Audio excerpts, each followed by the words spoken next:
Hey guys, it's me, Fatphobia, and I'm back today with another video. Today is going to be Big Chungus in this one.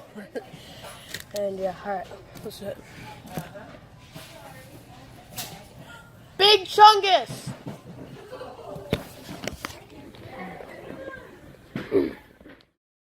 Jungle, the Chungus sleeps tonight. Big Chungus is a meme on Reddit. Hi there. Is there a project you're working on? I know more than you. All right. Hey friends, this is what I eat in a day as a fat person who does not want to lose weight and is eating whatever sounds good. Today I started my morning with some coffee. I always do. I made a smoothie bowl for breakfast. I drank lots of water today since I worked out, and I had an afternoon snack of bagel, cream cheese, and grapes. For dinner I ordered some Chinese takeout, which was so good, and I ended my night with a cupcake. I love that you just wear whatever you want and you just don't care. Like, you just don't care what people say. You just wear it. So brave, so brave, so brave. Brave, brave, brave, brave, brave.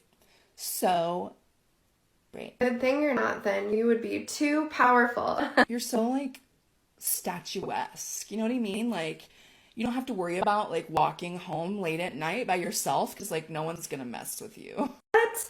You're not fat. Don't say that about yourself. You're beautiful. I mean, the really cool thing is that you always know that men really like you for you, you know? You know, if you lost some weight, you'd be so hot. Y'all got my video taken down for bullying, and this is exactly why these things are needed, because y'all silence fat voices anytime they don't protect thinness. So I went to the doctor today and I wanted to try something new. I wanted to ask that they didn't weigh me, and I was a little nervous, I'll be honest, because I know sometimes doctors push back a lot. Thankfully, mine didn't go too bad. Here's a recording. I'd like to not get weighed, if that's okay. Are you sure if there's any medications that make your weight? Do you want to just not look? No, I just Don't want to get weight? Okay. So that was, the weight is a part of the height, so if I can just take you on the other side and just grab your height. Okay. The only reason she had was medication. I'm not on any, so we were set.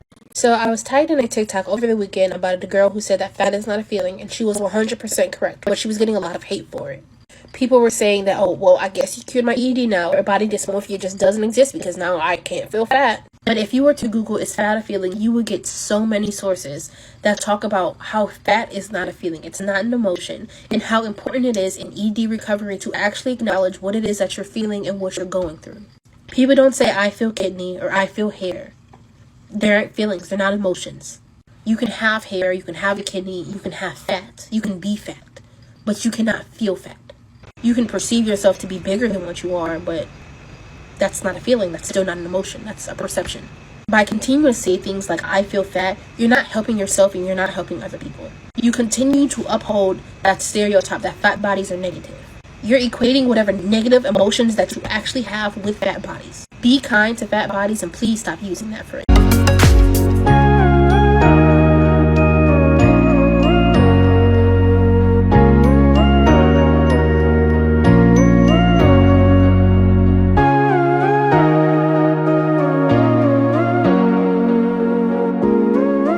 Just a reminder that if a fat person is talking about fat shaming and how it's not okay and how people shouldn't do it, and your only response is, well, it goes both ways. Skinny shaming's a problem too. Newsflash for you, you're not helping, and you're being fat phobic. You're silencing fat bodies, and you're making it about yourself. Everybody knows that skinny shaming happens, okay?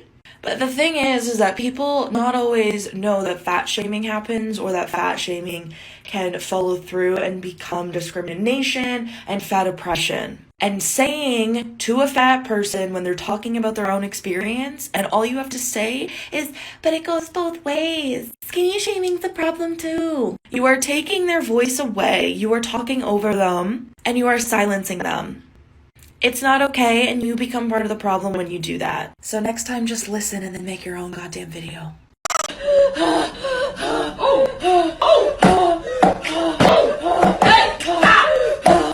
Despite what many people might think, I, a certified and ordained fat, have no trouble sympathizing with thin women who experience self-loathing as a result of thinking they are fat. They are victims of the same abusive, image-obsessed social messages and conditioning that I am, and the only difference is that they don't have to deal with the external reality of actually being fat, even if they don't realize it. There's a stereotype that fat women spitefully withhold sympathy from those who are fat on the inside but thin on the outside. They see the same fat body that we do when we look in the mirror, and we just can't imagine how hard that must be. Imagine repeatedly being told you don't have enough empathy for someone who hates themselves because they think they look like you do. We are putting our clothes back on because we're not without your help. It's stuck. Hold on. Like, you want to make me sit in my lap. Just yank it. If anyone walks up right now, I squish Titty City. God. That one's not in. It's got to pop off the top. I can't really help that. I'm so scared. I wrapped my legs around something.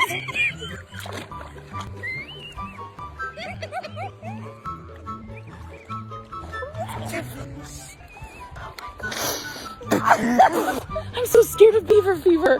You ever wondered about where the 10,000 steps a day guideline came from? I did some research and I found out, and I'm here to tell you what happened. A professor from Harvard, Min Lee, was also curious about this too, and you're gonna be mind blown about where this came from. It all started because a Japanese company was selling pedometers.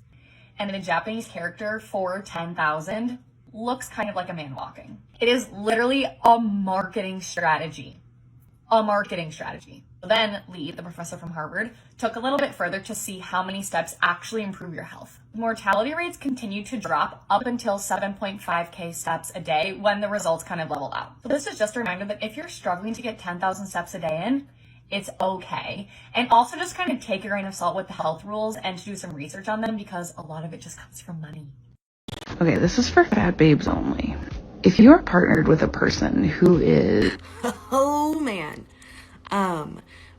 My spouse is very conventionally attractive, and they're also a professional tattoo artist, so they're like really heavily tattooed and they look really cool, and they look much more visibly queer than I do as like a fat femme woman. And we have this super fun thing that happens where other queers will just like come up to them and start hitting on them like right in front of me, like flirting with them and fawning over them, and I just kind of have to like stand there and take it.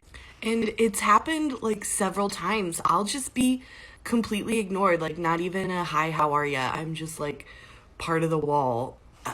And my spouse is like really awkward, so they don't always fully understand what's happening. And as I'm talking about this, I'm like, you know what? This hasn't happened in a while. Maybe it's not a thing anymore, but we've just been in quarantine. We haven't been anywhere.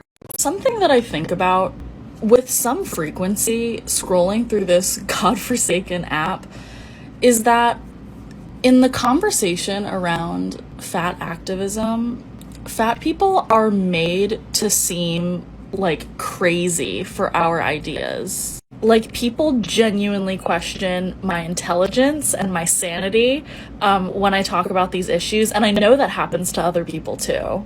Like, I get very sincere comments, like, claiming that I've been, like, brainwashed by body positivity. And yet, I scroll through this app. I've been on here for, like, over a year now.